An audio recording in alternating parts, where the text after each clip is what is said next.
todo mundo bem-vindo. Hoje o tema é fé e razão, se é possível conciliar as duas. Me deram o tema mais difícil e mais debatido da filosofia, eu acho, desde o início da filosofia até hoje, para falar tudo isso em uma hora. Com certeza vai dar errado, certo? Mas fiquem tranquilos, que depois tem uma gama de coisas que vocês podem começar. O meu objetivo aqui hoje, eu gosto de sempre falar o objetivo no começo, para todo mundo caminhar junto. O meu objetivo aqui hoje não é que você saia sabendo tudo sobre fé e razão, como conciliar. Não, porque isso é um longo caminho a ser percorrido.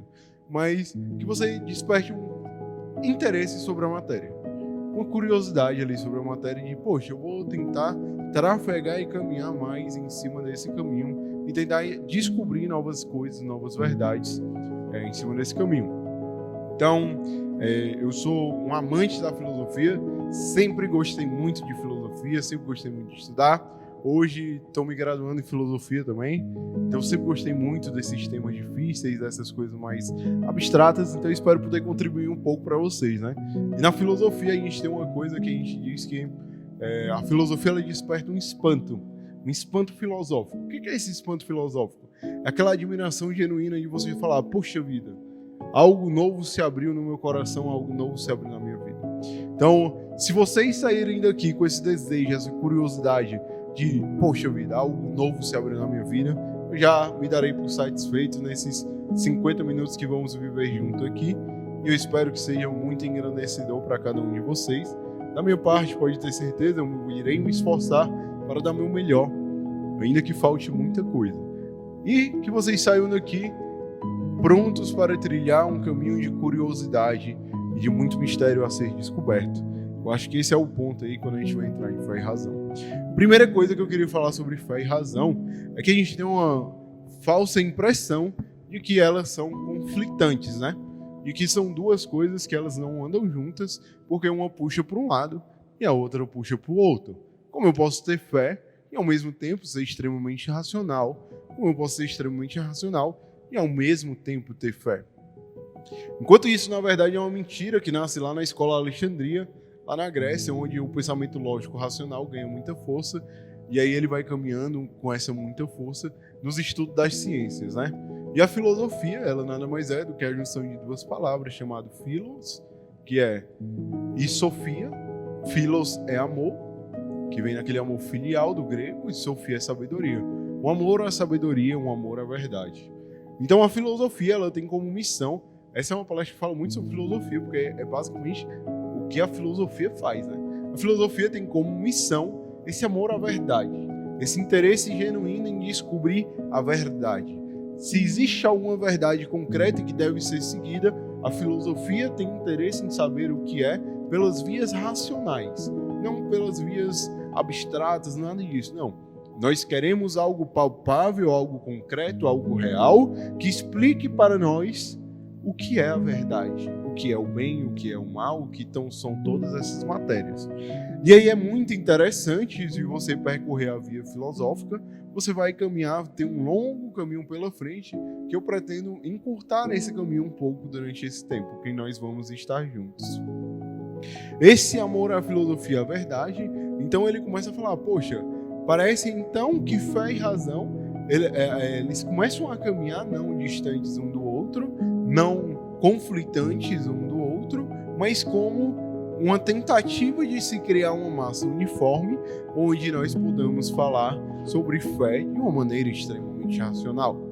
E o primeiro ponto interessante de se observar aqui é que, até um dado momento, não foi descoberto nenhum animal que racionalize algo e tenha alguma fé.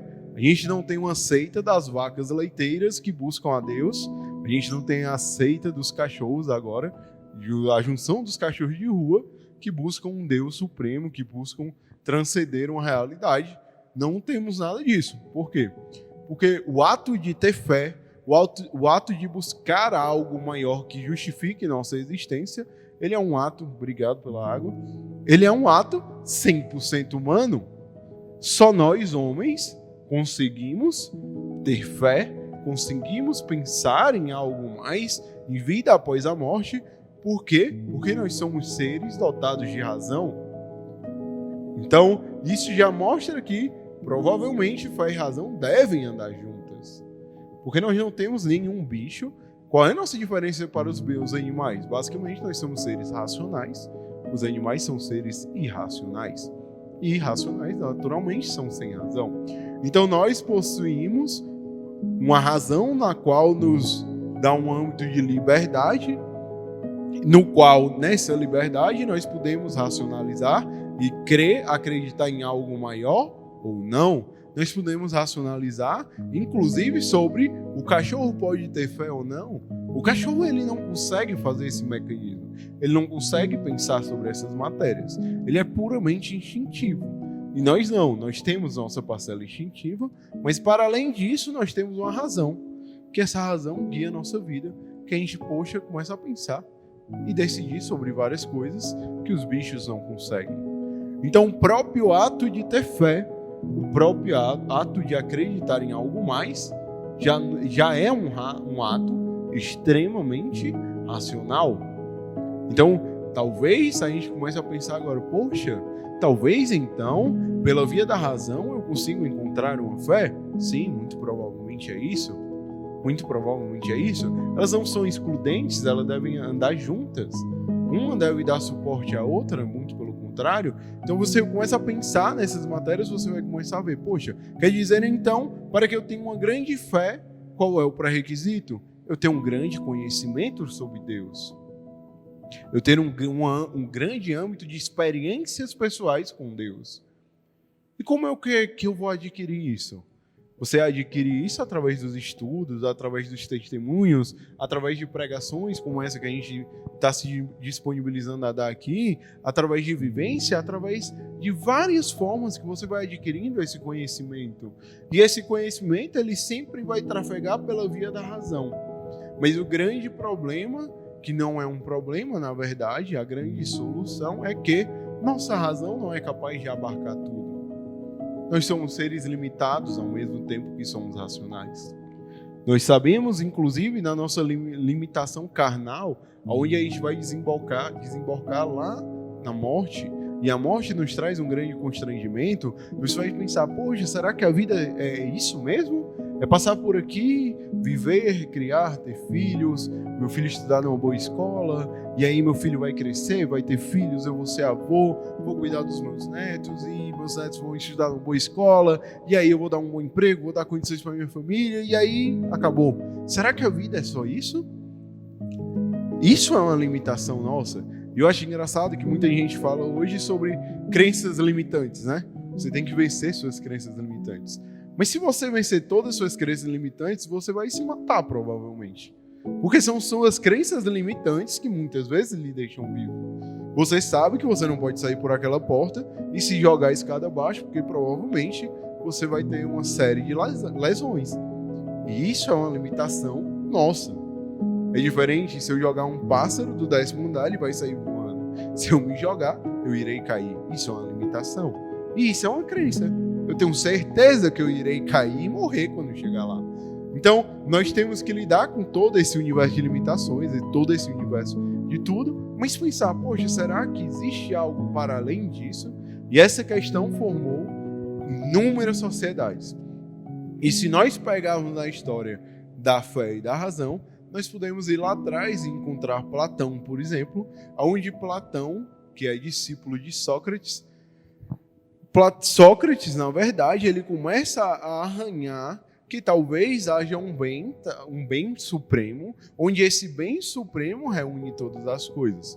Um pouco antes ali de Sócrates, nós tínhamos alguns filósofos que eles eram chamados naturalistas, onde eles já se encontravam em busca desse bem uno, esse bem que é criador de todas as coisas. Então nós vamos ter uma série de filósofos tentando achar ali qual seria a matéria primeira, da onde derivaria toda a vida, da onde derivaria todas as coisas.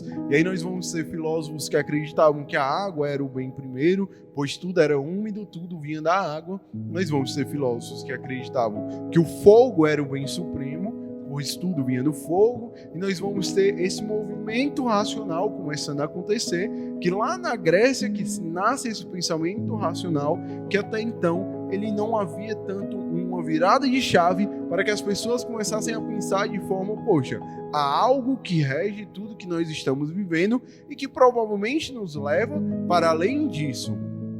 Vale lembrar que na Grécia nós temos uma sociedade politeísta onde havia vários deuses. Os deuses nada mais eram do que mitos que configuravam os seres humanos dotados de grandes poderes, de grandes dons, e que praticamente era a figura humana perfeita que se tinha até o momento. Mas esses filósofos começaram a ver, não, peraí, isso não está certo. Talvez haja um bem que nasce e rege todas as coisas. E aí logo depois nós temos Sócrates, que já começa a arranhar para um bem muito mais uno, e nós vamos ter Platão, hoje em República do Platão, que é um livro muito famoso de Platão. Platão vai começar a arranhar para um bem superior, onde ele não consegue definir esse bem, mas ele diz que o filho do bem seria como o sol. E é muito engraçado que isso a gente está falando de antes de Cristo, de mais ou menos 700 antes de Cristo. Então, antes de Cristo vir, Platão já começa a arranhar, não, talvez haja um bem maior, que aí a gente vai conversar sobre um pouco sobre a alegoria da caverna, que eu acredito que todo mundo alguma vez na vida já ouviu falar sobre a alegoria da caverna. Ela reside nesse livro chamado A República de Platão.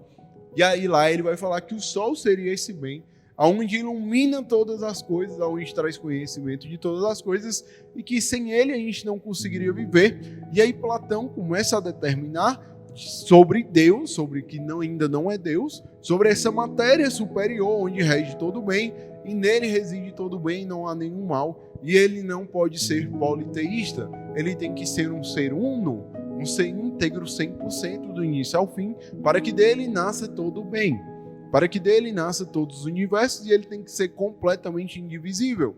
Ele não é mais divisível. Ele compete a ele todos os dons, compete a ele toda a inteligência, compete a ele toda a parte inteligível, que seria a parte que nós temos condições de entender, e todas as partes... Não, a parte sensível seria a que nós temos condições de entender, que seriam baseadas nos sentidos. A gente está se vendo, a gente está se ouvindo, a gente está falando, a gente está conversando. Toda essa parte seria a parte sensível, e haveria ainda uma parte inteligível, que nessa parte inteligível residiria a transcendência, aonde aquilo que a gente alcançaria algo superior que nós não vamos conseguir mais entender com o nosso sentido. Então vejam que Platão já nos dá uma ideia clara do que viria a ser a Deus, do que viria a ser aquilo que nós estávamos esperando enquanto cristãos. 700 anos de Cristo nós já temos esse conhecimento prévio através de um pensamento racional, através de observação, aonde me mostra um Deus uno, uma matéria que reside todo o bem. E é muito interessante você estudar isso enquanto cristão, que você vê, peraí, talvez essa ideia de Deus uno, como a gente acredita hoje, não venha somente da gente mesmo, ela vem da nossa própria razão, do nosso próprio ser, onde as pessoas, antes de verem a Cristo, já conseguiam de maneira um tanto quanto assertiva descrever o que viria a ser o bem, o que viria a ser a justiça, o que viria a ser a prudência, que são virtudes que nós vivenciamos enquanto cristãos. E aí, Platão já desenha todo esse caminho, Aristóteles segue junto, discordando e complementando em apenas um outro ponto, que seriam as categorias, que as categorias basicamente são as 10 coisas que regem tudo e que facilmente você pode distingui-las, mas aí seria matéria para uma 4 horas e meia de palestra, então vamos pular ali o que Aristóteles vai falar e vamos caminhar mais um pouco, e aí a gente começa a ver na história da igreja que antes de Jesus vir, nós já tínhamos carmelitas rezando nas montanhas para a vinda do Salvador. Tem um livro chamado O Evangelho Secreto da Virgem Maria, onde Cristiana, minha esposa, que gosta muito, onde ela já falava que já rezava esperando pelo Messias. Já sabia esse movimento, o Messias era aguardado. E aí as pessoas o aguardavam como? Rezando e orando pela vinda dele. E rezar e orar, não se enganem, rezar e orar é um movimento racional. Tem algo que eu li, que eu não me recordo agora, mas que ele fala que rezar é educar a alma. E esse é outro ponto interessante. Na sociedade extremamente racionalista, que nós dizem racionalista e ceticista e nihilista que nós vivemos hoje, se fala que talvez rezar não seja o movimento da razão. E aí nos fizeram acreditar que nós não temos mais alma. Mas isso é uma mentira. Nós temos, para além desse corpo, uma alma indivisível que dura pela eternidade. E é nessa alma que moram nossos dons. E aí nós vamos ter a parte baixa, a parte média, a parte alta da alma, que para Platão, para os gregos, vão ser chamadas de a parte de bronze, que seriam as paixões baixas, a parte de prata, que seria o coração, os sentimentos, e a parte de ouro, que seria o intelecto. Ou seja, a razão estava sempre em primeiro plano, pois eles não aceitavam mais acreditar só por acreditar baseado num sentimento. Não, eu tenho que trazer a verdade. A busca pela verdade, ela deve caminhar para um caminho verdadeiramente racional, verdadeiramente científico explicado. E é muito engraçado, porque essa busca incessante pela verdade levou a gente por vários rumos, mas Jesus, no meio disso, ele nasce e meio que estava ali nesse movimento, tentando ir para um lado para o outro. E é muito engraçado, porque Jesus nos fala uma coisa que para a filosofia e para o caminho da razão é muito emblemático. Vocês têm que se recordar que no começo eu falei que a filosofia se pautava numa busca pela verdade. Mas qual é essa verdade? E eu acho muito interessante, porque quando você começa a pensar sobre filosofia, começa a pensar sobre tudo, você vai se deparar com o tal Jesus, e onde ele falava, eu sou o caminho, a verdade e a vida.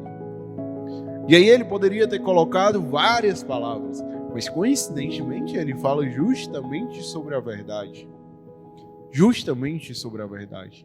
Talvez ali more algo mais que a gente não consiga mais compreender, mas esse é o ponto. Jesus é a verdade. E aí nós vamos caminhar mais um pouco na história da igreja, diversos movimentos que nos mostram que talvez ele realmente seja a verdade. O ponto é o seguinte, quando nós se deparamos com a verdade, nós temos um espanto. E, interessantemente, quando nós temos uma experiência com Deus, nós se deparamos com espanto. Quando nós se deparamos com a verdade, nós se deparamos com um universo contemplativo, admirativo, que a gente fica, meu Deus, como isso é interessante. Como eu não descobri isso antes? Meu Deus, algo dentro da minha alma fica preenchido quando eu começo a estudar um Santo Agostinho e vejo ele explicando sobre a ordem de Deus e sobre todas as coisas, que eu fico, meu Deus, eu precisava saber disso. Minha alma se preenche e é algo que eu não consigo explicar. Mas é muito interessante de saber que quando nós encontramos com Jesus, esse mesmo movimento acontece e você fala, meu Deus, eu precisava disso. Isso preenche algo que eu não conseguiria preencher por outras vias. E tudo isso é reflexo que nós temos uma alma. Todos nós temos uma sede existencial que ela só é preenchida com Deus. Seja quem for, você tem essa sede. Dentro do seu coração, você tem a concupiscência, que seria a tendência a fazer o pecado, mas ao mesmo tempo você também tem o desejo do que é bom, porque algo no seu coração lhe diz que há coisas boas, e ninguém lhe ensinou isso. Eu tenho uma filha hoje, ela tem 4, 5 anos, e ela faz as coisas, e às vezes ela olha para mim e fala, papai, isso é muito bom. Eu falo, sim, isso é muito bom. Porque ela sabe o que é bom. Eu não precisei explicar para ela o que era bom. Não precisei ensinar para ela o que era bom e o que não era. Ela sabe dentro da alma dela que aquilo faz bem a ela, enquanto ser, enquanto pessoa. Então eu não precisei ensinar tudo. Eu preciso ensinar para ela que há também, da mesma maneira, como esse desejo ardente pelo bem, nós temos também um desejo muito prazeroso e atrativo pelas coisas que nos fazem pecar. Mas eu preciso ensinar esse caminho para ela, de que nossa luta é contra as paixões mais baixas e devemos buscar as coisas mais elevadas. Mas nos fizeram acreditar que não há isso. E esse é um problema muito grave. Mas Jesus vem e diz, eu sou o caminho, a verdade e a vida. Então, é muito interessante de observar essa fala de Jesus enquanto razão, enquanto ser, mas para além da experiência da fé, e você parar para ver e pensar, quem ousaria dizer uma frase assim? E aí você vai olhar para essa frase e vai colocar ela dentro do período histórico. Talvez se uma coisa fosse uma verdade ou uma meia-verdade, se uma coisa, na verdade, fosse uma meia-verdade ou uma mentira, ela não teria durado tanto tempo. Porque tudo aquilo que a gente fala, ele é colocado na prova do tempo. E o que é a prova do tempo? É as pessoas ouvirem aquilo, terem sua vida transformada, mas a partir da sua vida transformada, elas irem viver a vida dela e a gente parar e observar quais frutos deram. E aí, quando a gente olha para a vida de Jesus, que falou essa frase, nós vamos ver diversos mártires. Os mártires são as melhores reflexões para a gente parar e olhar que talvez realmente Jesus seja a verdade. Mas uma verdade que é incompreensível muitas vezes aos nossos olhos. E aonde a nossa razão se limita, a fronteira da razão é a fé. Quando nós não conseguirmos mais alcançar com a nossa razão, com a nossa experiência racional, nós vamos ter que partir para a experiência da fé. Então, a fé e a razão, elas são dois motores que nós precisamos manter ativos vivos, são como duas asas de um avião. Você não consegue voar no avião somente com a asa. Do mesmo modo, você não consegue alcançar as coisas elevadas somente com a razão. Cedo ou tarde, você vai se esbarrar com a experiência de ter fé, de acreditar naquilo que você não consegue enxergar ainda. Porque é impossível você conhecer todo o conhecimento que existe. É impossível. Muitos e muitos vão passar a vida sem conseguir ler a obra de Machado de Assis completa, por exemplo. A obra de C.S. Lewis completa, por exemplo. A obra de George Keith Chesterton completa, por exemplo. Porque é impossível você ler tudo que existe de conhecimento. Se nós pegarmos a Patrística de Santo Agostinho, só ela já levaria anos para a gente consumir, entender? Se a gente pegar a Suma Teológica de São Tomás de Aquino, só ela demoraria quase que uma faculdade inteira de teologia para nós compreendermos. O que nos faz, então, nos esbarrar com a realidade de limitação, mas de acreditar naquilo que nós não veremos enquanto vida. Que nós não veremos enquanto vida porque nossa razão não vai alcançar. Nós somos limitados. E essa experiência nos mostra como é importante nós termos as duas asas para voarmos e acreditarmos numa vida plena. Uma bela experiência de ter fé naquilo que não se vê, muitas vezes, é uma experiência gestacional, por exemplo. A experiência de que a vida reside em você, mas por um bom tempo você não sentirá, não ouvirá e não verá nada acontecendo. Mas a vida está residindo em você. E isso é uma experiência de fé concreta, de acreditar que seu filho está saudável sem que você o enxergue, o escute ou veja, de acreditar que você está dando os nutrientes necessários sem que você veja, sem que você escute, sem que você saiba. E aí provavelmente você vai ter um feedback de 30 em 30 dias, que nós vamos chamar ele de, qual é o nome? Pré-natal. E aí de 30 em 30 dias você vai saber se tudo deu certo ou não. Tanto que todo pré-natal é uma tensão. Quem teve filho sabe, todo pré-natal você vai, fica tenso, aí o médico fala, tá tudo bem, aí você, graças a Deus. Porque você teve uma experiência de fé concreta. Você não via, você não sentia, você não fazia nada. Mas aos poucos aquela experiência vai trazendo coisas concretas na sua vida. De repente você começa a sentir um chute na costela, um bebê movimentando, um bebê chutando, incomodando. Daqui a pouco você não consegue dormir mais, porque aquela vida cada vez é mais concreta dentro de você. E aí você vai precisando de menos fé para saber se está tudo bem, para saber se tudo está caminhando bem. Mas sua fé naquilo só se esvai quando você vê cara a cara aquele ser. Quando você vai para a sala de cirurgia ou tem um parto normal e você ouve aquele choro, naquele momento toda a fé valeu a pena. Naquele momento se torna concreto aquele objeto de desejo, aquilo que você tanto esperou por 9 meses e não podia ser um dia a mais, um dia a menos. Isso é uma experiência de fé. Outra experiência de fé muito mais banal do que ter um filho, por exemplo. Você avançar um sinal que está verde, andando a 80 km por hora, é uma experiência de fé? Porque sem ver, você acredita que a pessoa que está no sinal vermelho irá parar? Mas talvez você nunca tenha duvidado disso, porque há uma convenção social em cima. Mas e se a pessoa não parar? Mas na fé você avança o sinal a toda velocidade. Porque isso é uma experiência de fé do nosso dia a dia.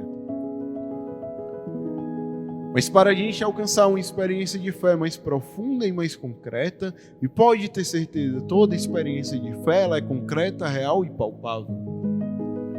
Bento XVI, na encíclica da Esperança Cristã, ele retrata muito bem em um dos capítulos como se dá a experiência com Deus. E ele fala justamente isso, a experiência com Deus, ela é real e ela é concreta. Ela inflama nosso coração e preenche nossa alma de uma tal maneira que nós precisamos gritar para o mundo inteiro, ouvir o que nós sentimos, vimos e ouvimos. Quem teve uma experiência com Deus ou fez um encontro aqui sabe. Você sai do encontro querendo falar para todo mundo que Deus é maravilhoso, que Deus é amoroso, que você precisa conhecer. Mas as pessoas não entendem. E de repente as pessoas começam a achar que você está um pouco pirado. E aí você fala, não, eu não estou louco. Mas vamos lá, por favor, acredita em mim. Me dá uma chance. Mas a pessoa não consegue entender. E aí ele continua, que para mim é uma das partes mais belas que eu acho, onde ele fala, a experiência com Deus, ela inflama nosso coração, preenche nossa alma, mas nos faltam palavras para falar o que foi aquilo. Pois de Deus jamais caberia em palavras humanas. E aí nós podemos buscar todas as palavras que nós conhecemos, que nós não vamos conseguir expressar nem 5% do que nós vivemos, pois Deus não cabe em palavras humanas. E é muito interessante pensar nisso, porque você começa a ver que talvez a razão não seja tudo. E que talvez a experiência de fé, onde você sabe concretamente o que Deus fez no seu coração, o que Deus transformou na sua vida, e você talvez até consiga minimamente, racionalmente explicar para alguém o que foi aquilo, mas aquela pessoa não consegue alcançar tal dimensão, porque a razão dela, muitas vezes, a fronteira ainda é muito pequena. E aí ela fala, meu Deus, isso é impossível de ter acontecido. Não tem como. Eu me recordo de uma vez, eu era bem jovem, eu tinha uns 15 para 16 anos, e eu vi uma pessoa dando uma palestra, e nessa palestra a pessoa falava muito inflamada, e eu falava, meu Deus, essa mulher sabe muito. E aí ela falava uma vez que ela ficou sem gasolina no carro, indo para uma missão para dar um testemunho, e aí o carro chegou na missão sem gasolina mesmo. E eu falava, é impossível, o carro precisa da gasolina para andar. E aí havia um conflito interno dentro do meu coração muito grande, onde metade de mim falava, o carro precisa da gasolina para andar, pelo amor de Deus, não tem como acreditar, ele precisa da gasolina andar. E do outro lado, minha cabeça olhava e falava assim, mas olhando para ela, vendo como ela está falando, vendo o brilho nos olhos dela, vendo a postura corporal dela, é impossível falar que ela está mentindo, meu Deus. Como que eu vou juntar essa equação agora? Metade de mim fala que é impossível e a outra metade fala que é impossível ser uma mentira. E agora? E ali eu tive uma experiência de viver a fronteira entre a razão e a fé, onde a razão latejava dentro do meu coração e a fé também, porque eu acreditava naquilo que ela falava. Foi então que muito jovem eu descobri uma verdade que seria extremamente importante para a minha vida, que eu não precisava acreditar no que ela falava. Do mesmo modo, você não precisa acreditar em nada que eu estou falando aqui. Você pode você mesma ir ler a República de Platão, você pode você mesma ir estudar filosofia, você pode você mesma ir fazer o que você quiser. Eu não tenho nada com isso. E eu também não precisava acreditar naquela mulher, porque isso se chama liberdade. Mas dentro do meu coração, eu tinha certeza de uma coisa. Eu precisava buscar a verdade que estava por trás do que aquela mulher falava. Que verdade era essa que fazia ela acreditar que rezar faria o carro chegar até a missão, pois Deus queria que ela testemunhasse e mudasse a vida das pessoas? Essa era a verdade que eu precisava buscar. Que verdade é essa que me faz hoje vir aqui falar com vocês? Essa é a verdade que você tem que buscar. Que verdade é essa que faz a Karen sair no sábado e vir aqui fazer o trabalho que ela faz aqui no Grupo São Vicente? Essa é a verdade que você tem que buscar. Porque quando você se esforçar e se empenhar verdadeiramente em descobrir essa verdade que está por trás, você só vai encontrar uma coisa, que é aquele rapaz pregado na cruz. Só isso que você vai encontrar. Porque era essa verdade que aquela mulher amava. Era essa verdade que fazia o coração dela pulsar, fazia da vida e fazia ela acreditar em coisas impossíveis. Era Jesus pregado no madeiro. O que me faz vir aqui hoje é Jesus pregado no madeiro. As pessoas precisam conhecer essa experiência de fé pela via da razão. E eu garanto para vocês, não foi fácil. Minha esposa está aqui para testemunhar. Provavelmente eu fui um dos jovens mais rebeldes que eu conheci na vida. Fiz coisa pra caramba. Até chegar onde eu estou hoje, eu caminhei muito. Mas há um conceito que vocês precisam colocar dentro do coração de vocês, se vocês quiserem viver essa vida de rebeldia e acolhida. Rebeldia e acolhida. Sabe por quê? Porque não tem problema você ser um jovem rebelde. Não tem. Tem problema você ser um jovem desonesto com você mesmo. E qual que é a diferença? Era porque eu falava, meu Deus, eu acho que a igreja está errada na matéria X. O que eu fazia? Eu comprava todos os livros sobre a matéria X da igreja e ia descobrir o que a igreja falava. Eu cheguei a ler 33 livros sobre humildade, porque eu não concordava com o que eu ouvia sobre humildade na igreja. E tá aqui, minha esposa pode testemunhar. Na época eu era muito jovem, eu tinha 17 anos. É engraçada até essa história. Eu tinha 17 anos e eu falei, não, o que falam lá sobre humildade está errado. Eu comprei 33 livros sobre humildade, eu li todos os livros sobre humildade e descobri no final das contas que não tinha nada do que eu achava. E foi uma grande frustração. Mas eu havia aprendido muitas coisas. Mas na frente Deus me mostrou outro caminho que me levava para aquilo que eu tinha no meu coração. Então nós temos que ter uma honestidade intelectual. Eu costumo chamar assim porque eu nunca achei outra definição melhor. E o que seria essa honestidade intelectual? É nós, com a nossa razão, com o nosso intelecto, construirmos nossa fé. E o que é construir nossa fé? É, meu Deus, eu acho que a igreja está errada sobre a castidade. Mas espera aí, eu sei o que a igreja fala verdadeiramente sobre a castidade ou eu só ouvi falar o que a igreja fala sobre castidade? Mas me desculpe, se você só ouviu falar, você não sabe o que a igreja fala. Você sabe o que alguém fala sobre a castidade. O seu dever é pegar o catecismo e pegar vários livros e ir confrontar. E aí, cada um tem sua realidade. Eu sempre me achei extremamente inteligente. Eu nunca tive problema em falar isso, por exemplo. E aí eu sempre falava, eu vou ganhar a batalha. A igreja não vai ganhar nessa matéria, porque eu sou muito bom. Eu sou bom pra caramba. E graças a Deus eu tive várias derrotas. Todas as vezes que eu briguei com a igreja, eu perdi. Todas as vezes. Todas as vezes eu perdi. Por quê? Porque não dá, gente. É muito além do que a gente consegue alcançar. Eu perdi. Mas que bom que eu perdi.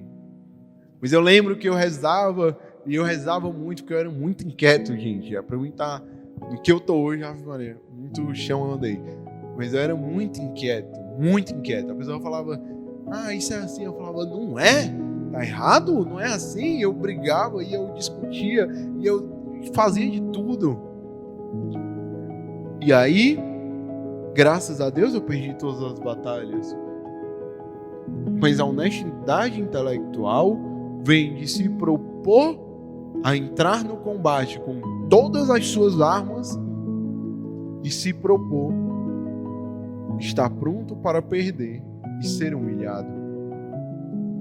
Porque é muito fácil a gente ficar no nosso mundinho. A igreja erra nisso, a igreja erra naquilo.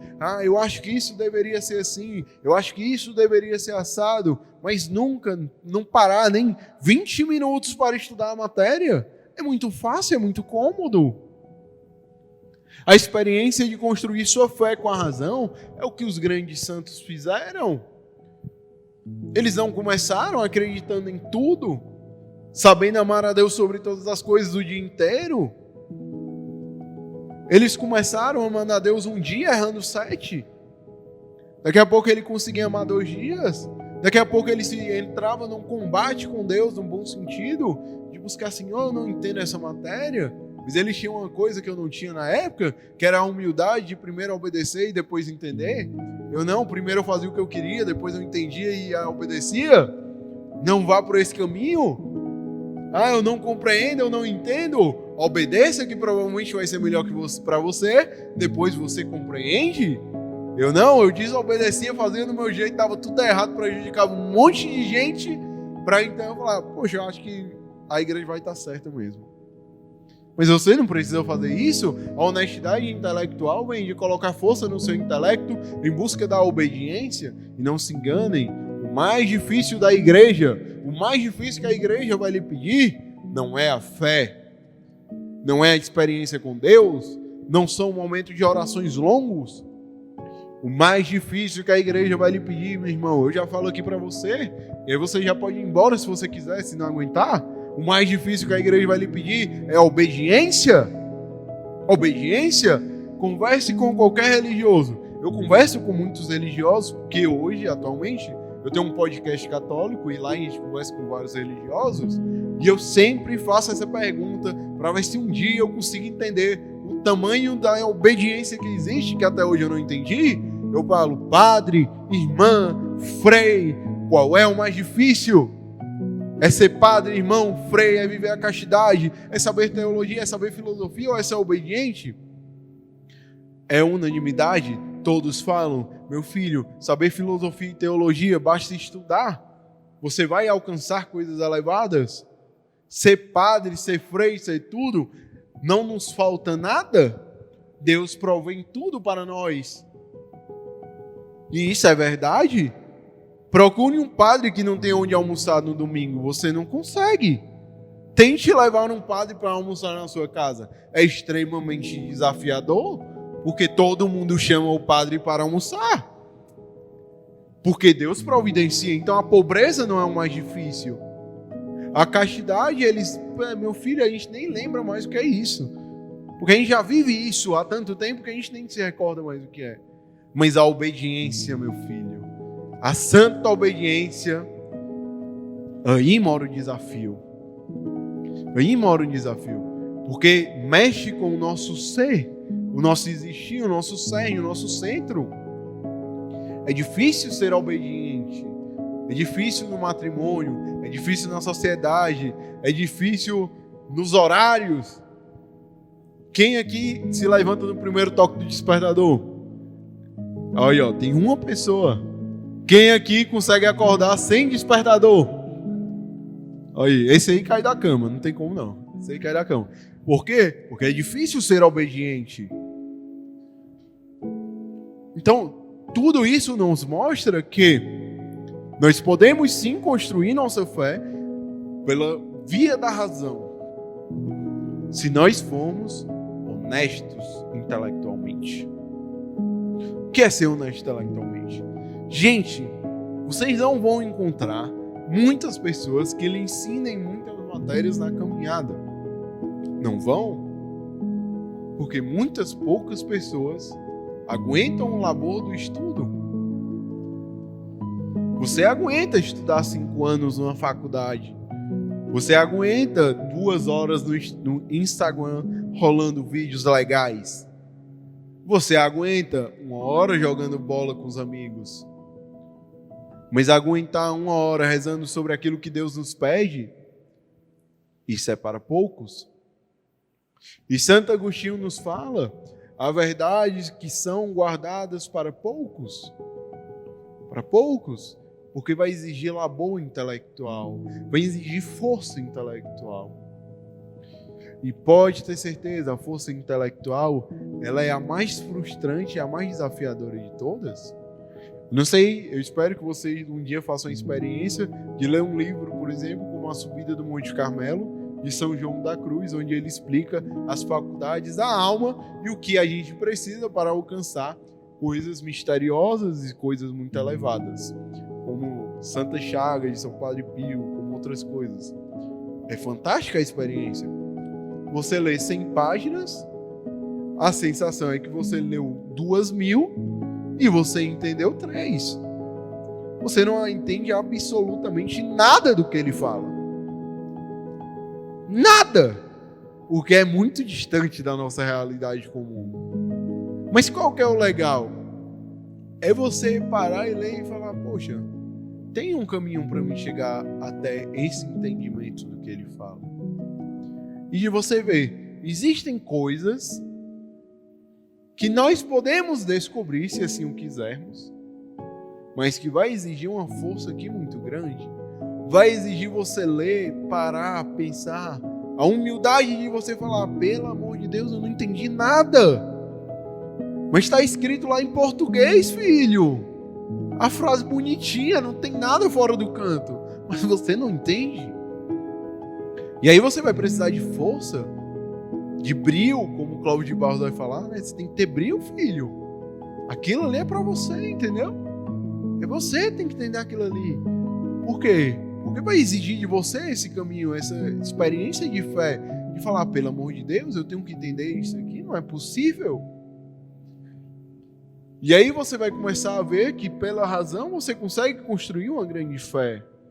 Você entender o que são as orações jaculatórias que Nossa Senhora nos pede no Santo Terço. Você entender como meditar, como observar cada santo mistério que é pedido no terço. Você entender que talvez ao final ali dos mistérios dolorosos, onde o último mistério é a crucificação de Jesus Cristo, que talvez se você fizer 1 minuto de silêncio vai lhe ajudar a contemplar o mistério.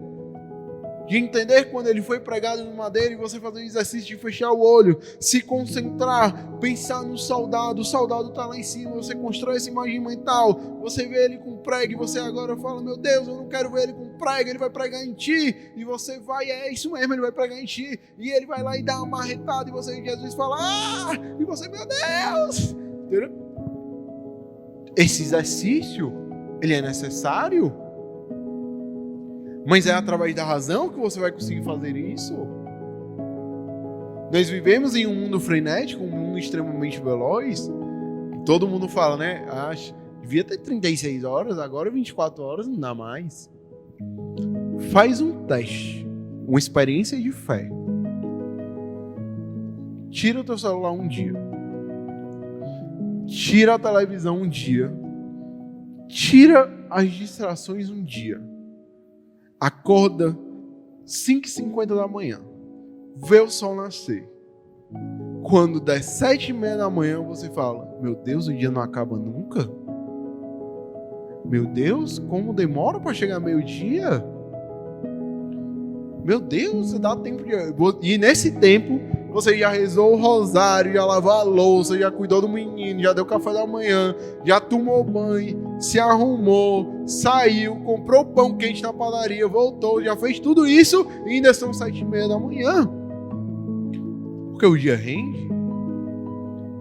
Mas, meus irmãos, se nós não pararmos e contemplarmos a experiência do ser presente, não sobra muita coisa. Nós nunca vamos conseguir alcançar, através da razão, uma experiência de fé no nosso dia a dia. E tem um remédio maravilhoso para isso, se chama criança. Criança é um ser expert em colocar você no momento presente. Sabe por quê? Porque ela não tem passado. Não tem. Ela não tem. Porque ela não lembra, então ela não tem. Ela não liga para o futuro. Ela não liga. O que eu vou fazer daqui a 2 horas? Ela não dá a mínima. Ela liga para o que ela sente naquele momento. E naquele momento ela dá muito valor ao que ela sente. Pega uma criança com sede e tenta fazer ela esperar 30 minutos com sede. Você vai ter o próprio Satanás dentro da sua casa. Eu costumo dizer que lá na minha família, lá, a gente vive a experiência de Pentecoste todas as vezes que a gente reúne os meninos, porque baixa o Espírito Santo, o fogo do Espírito Santo domina a casa, e é um rumo de menino falando línguas estrangeiras. É o próprio Pentecoste, e eles ainda saem em missão, que querem que abra a porta para eles dominarem o mundo. É o próprio Pentecoste, são 5 crianças. Porque ela está conectada com o momento presente, a razão dela só alcança aquilo que ela deseja no momento. E essa é a maravilha do presente, e as crianças ensinam muito isso a você a ser presente. Não tem momento mais belo do que você parar depois de um dia de trabalho e olhar seu filho dormindo ali, tranquilo, e você parar. Quem é pai e mãe vai saber o que eu estou falando. Quem nunca chegou do trabalho com o filho dormindo, passou lá no quarto só para ver ele dormindo? A gente passa e a gente admira a beleza. A gente admira aquele momento que a gente para e fala, passa lá, respira, olha a criança, fica olhando, vai se regozijando, e aí a gente para e olha, e lá no fundo a gente pensa, valeu a pena? Valeu a pena cada minuto? E vai embora? Mas essa experiência, nós temos que fazer essa experiência de contemplação ao longo do nosso dia, em outras matérias também. No momento que você acaba uma reunião, a reunião foi muito boa, pare, respire.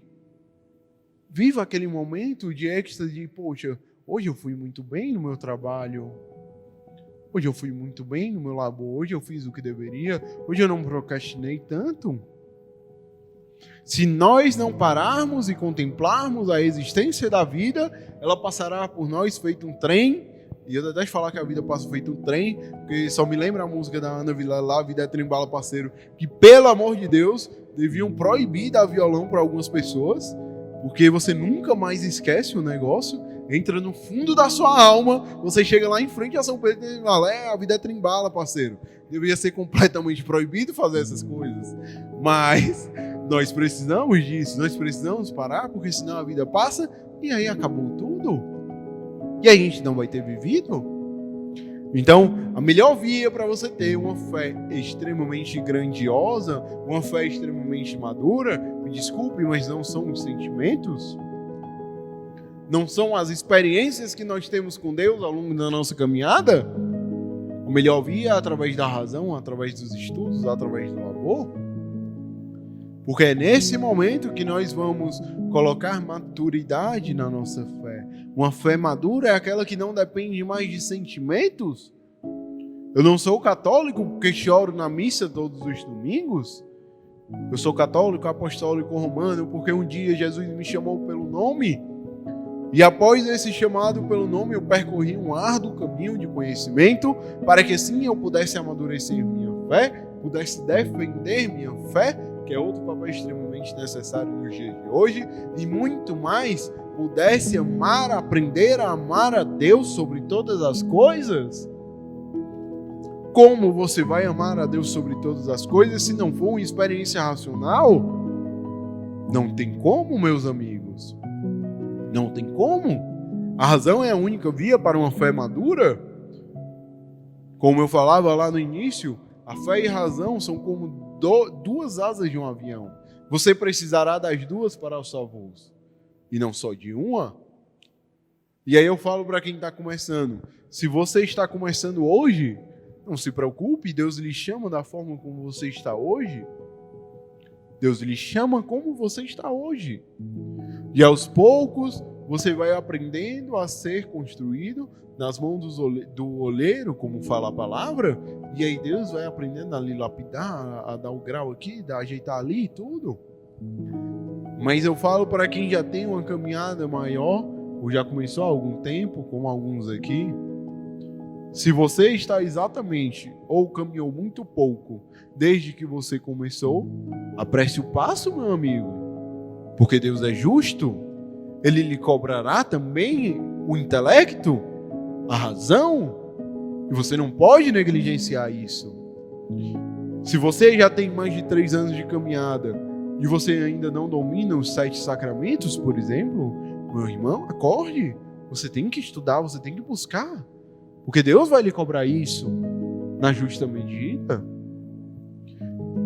Não são todos que são chamados a uma vida intelectual, intelectiva mais profunda, mas todos nós somos chamados a conhecer a Deus, e conhecer a Deus passa pelo que a igreja ensina, que é os 7 sacramentos, saber o que é a Páscoa, saber o que é o Natal, saber o que é o Advento, saber os períodos litúrgicos. O básico você tem que saber para caminhar. E se você consegue dedicar 1000 horas para todas as suas atividades pessoais, mas não consegue se dedicar a 15 minutos de leitura sobre algo de Deus, a conta vai chegar também. E aí eu costumo falar de um exercício muito básico. Se você ler 10 páginas por dia, e aí já fica aí, gente, são 10 páginas por dia, gente. 10 páginas por dia. Você que nunca leu nada na vida, você lê em 30 minutos, no mínimo. Facinho.